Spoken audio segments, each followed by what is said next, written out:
Well, let's get some more from Arsenal. Despite no European football this season, Mikel Arteta insists that they can still attract the best in the world. Well, they want Dusan Vlahovic from Fiorentina. That deal, though, proving complicated.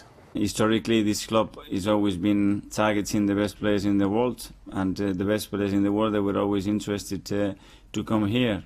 And I can say that that situation hasn't changed. So every time I have spoken to any player, they were so willing to come. I haven't faced any other situation, and that's one of our biggest powers and our capacity to get the attention of people to come and join our club is something that is a big advantage for us. Dharmesh, he says, can attract the best in the world. Can they?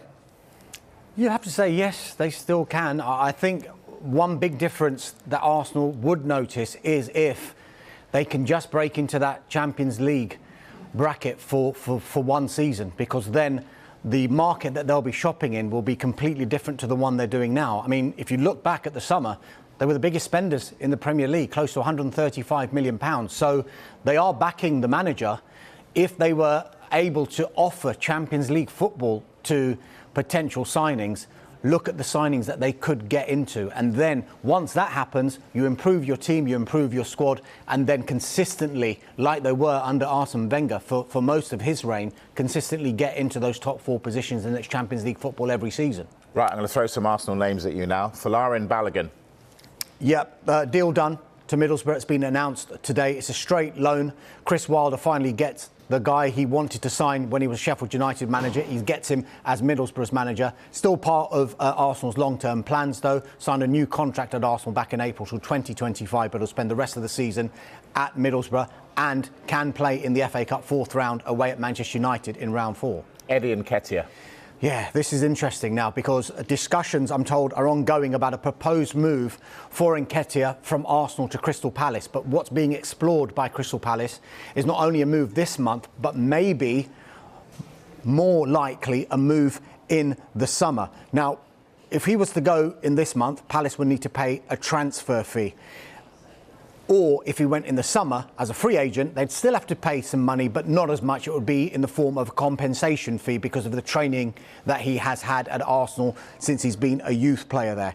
It is thought, though, that any move this month would depend, as we said in the Premier League wrap just there, on the future of Jean-Philippe Mateta. The Frenchman is on loan from Mainz on a season-long loan. Now, if that, for some reason, was to be cut short, then I think Palace would make further moves to try and get Nketiah in now. But while he's there, and I think Patrick Vieira does like him, scored against Millwall, the winner in the FA Cup over the weekend. So maybe that is one to revisit in the summer. But we do know that Nketiah can sign a pre-contract agreement with a club outside England in this transfer window. And Borussia Mönchengladbach, they're in talks with its representatives over a pre-contract agreement. Now, Arsenal manager Mikel Arteta, we heard from him just there. He was also asked about Nketiah in that news conference. And he said he's our player and he's going to stay with us. That's the short term, because we do know Nketiah back in November rejected Arsenal's offer of a new contract. Should we keep him under pressure, Kaveh? Yeah. Pablo Mari. Yeah, this has come from Sky in Italy, and Udinese are in talks with Arsenal over a straight loan. Pablo Mari wants more regular first-team football, something I think Arsenal are sympathetic to because he hasn't actually featured in the Premier League since August the 22nd. Gosh. Sead Kolasinac. Yeah, this is the one we brought you yesterday. Marseille in talks with Kolasinac's representatives over a pre-contract. He's only got 6 months left, so he can talk to clubs outside England. Napoli also interested in Kolasinac. And it's not just the men's team doing business. What about the women's team? Yeah, Leah Williamson has continued her journey as an Arsenal supporter into an Arsenal player, into an Arsenal captain, and she's extended her contract with the Arsenal women's team.